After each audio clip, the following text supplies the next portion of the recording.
Isko. Habang si Leni ay nababahala sa baha, pero sinasabing photo ops, si Isko naman ay nag-expose ng opisinang naransak at may nakitang vault. Ang tanong, kaninong fault ang mystery ng vault?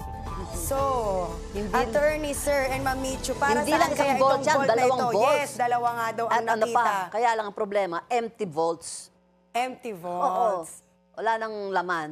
Kumbaga yun ang presentation niya sa public, wala nang pera ang City Hall.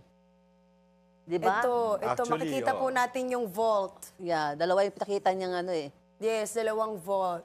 May susi nga siya, pagbukas niya, Walang walang laman. Oh, tamo. Walang laman. Pinakuha niya susi, sabi niya dyan. Kunin mo nga susi nito. Pero para saan po kaya yung vault sa Mayor's Office? Nandun ako sa ano sa yung State of the City niya tinatawag, yung humarap siya sa mga konsehal at Soka ang tawag doon, soka. oo. At ang binanggit niya ay mukhang napakalaki, kahindik-hindik actually yung amounts ng cash advances na ginawa ng ilang mga opisyal ng City Hall, no?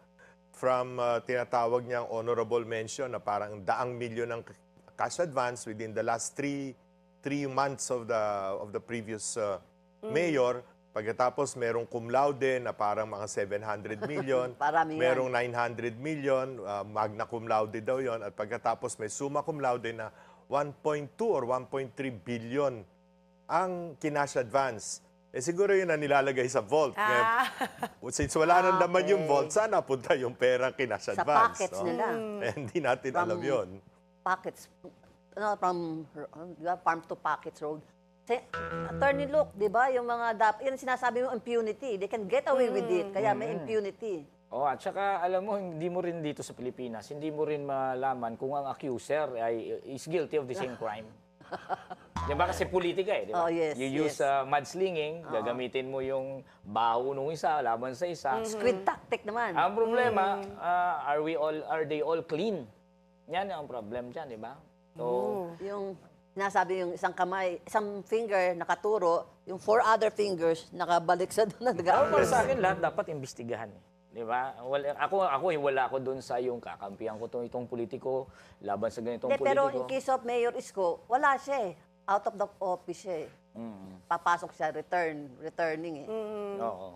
Kaya from zero, balance. Kasi sinasabi niya. Wala siyang, hindi siya elect, di ba? Kaya 3 years may gap. So, Sinasabi niya parang 10.2 billion ang pagkakautang na minana niya, yung legacy debt nung nakaraang administrasyon sa kanya, pati na 950 million sa basura. Kaya pala, taga Manila ako eh. Talaga naliligo sa basura yung mga karsada namin sa Maynila, no? So, nitong nakaraang mga buwan. So, yun ang mga part ng kanya expose. Ayan, bilang dating journalist, Ma'am Michu, anong masasabi mo sa mga utang ng mga iniiwan ng mga Manila mayors? alam mo, typical yan sa mga incoming. Kasi nagsimula yung kanilang term, July 1.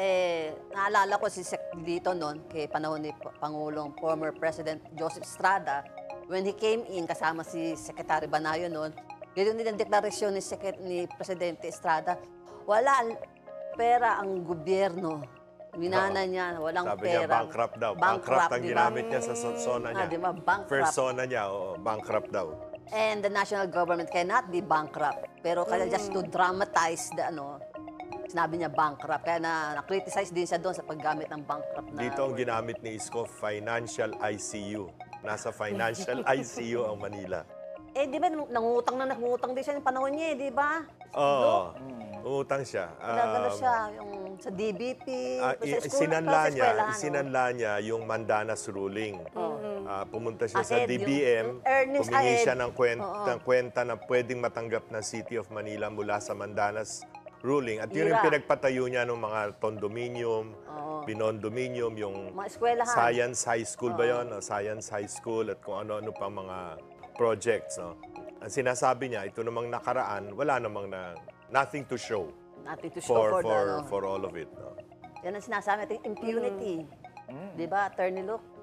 Okay, Mayor Leni naman, ano pong masasabi niyo, Attorney? Parang gusto kong tawagin si Madam Lenny na VP Lenny kasi yun ang pinakabantas na nakuha niya kahit mayor pa siya eh. Si VP Lenny naman, talagang ang sa kanya mas gusto niya executive na position.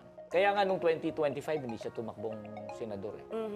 Kaya itong posisyon niya bilang city mayor, siguro this is a showcase for her.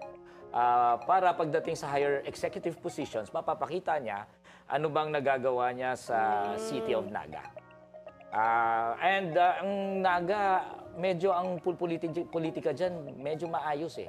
Progressive, merong people's participation. Yes. And I think she could build from that yung mga ibang klaseng governance na nandyan na nagpa-participate ang mamamayan sa politika, sa decision making. Maganda, mas malaki-laki siguro mapapakita ni VP Lenny dyan. As a showcase kung anong magagawa niya sa buong Pilipinas. Yes. Di ba nagkaroon ng baha, no? Nakita ko na tumatawid siya sa baha, nagdi-distribute ng mga relief goods. Oo. Very hands-on. Yeah. Very hands-on. Magagawa kaya ng ibang po ang politiko yan? pictures. Dati ginagawa niya, OBP. Actually, nagiging focus ngayon ang mga local government officials eh. Mula nung kay Duterte. Kasi dati puro yung Senado daw ang birthing ground for preparation para maging senador, maging presidente. Mukhang hindi na uso ngayon yun eh. Mula nung kay Duterte kasi ang nangyari nga, mayor kauna-unahang mayor na naging presidente. Ngayon tinitingnan na sila, si Vico Soto tinitingnan, si Leni Robredo, sumabak na rin sa local government, no? Si Isko, ganun din, no? Ang tinitingnan ng tao ngayon, yung executive ability. And that is good, no? Because, lalo na with the Senate that we have right now, wala. Medyo mahirap kang kumanap doon sa 24 na yun, sino ang dapat na maging Pangulong susunod. No? Si Erap lang yata yung nagsimula ng mayor, naging through the ranks yun. senator, Mayor, ng senator, vice president. So, speaking of that, Sir Lito, will they complete their 9-year term as mayor or magna-nationals kaya ulit 3 years sila? lang yan, maximum 9 years, magre-re-elect. Hindi. Yes, yun nga, as the total, In the case of Isko, isa kasi ako sa nag-advise sa kanya na huwag tumakbo senador. Sabihin mo Kasi lang, in-offer siya ng isang mataas na opisyal na sumama sa ticket ng alyansa. At noong June of last year, nag-usap kami. Sabi ko sa kanya, huwag na bumalik ka na lang sa Manila. At pwede ba ako tapusin mo yung 9 years? At nangako naman siya. At during the campaign, nangako siya sa mga tao ron na mga taga-Maynilang katulad ko na tatapusin niya yung 9 years. Kung mananalo siyang palagi, 3 terms kasi yan. Pero sabihin mo yung off-cam na kwentuhan natin. Di sana nakasama ni Isko sa Senado ngayon. Sabi ko sa kanya, miski paano gawin mo dahil dati kang artista, masasama ka doon sa mga kila Robin Hood, dati nga si Bong Revilla, nabanggit ko pa. Ganun din si Lito Lapid. Na-re-elect si Lito Lapid. Pero Sir Lito, hindi naman porket artista kasi dati may mga Ano, artista governor. namang matitino. Kaya ba si Governor. Helio de la Rosa, Eddie Ilarde,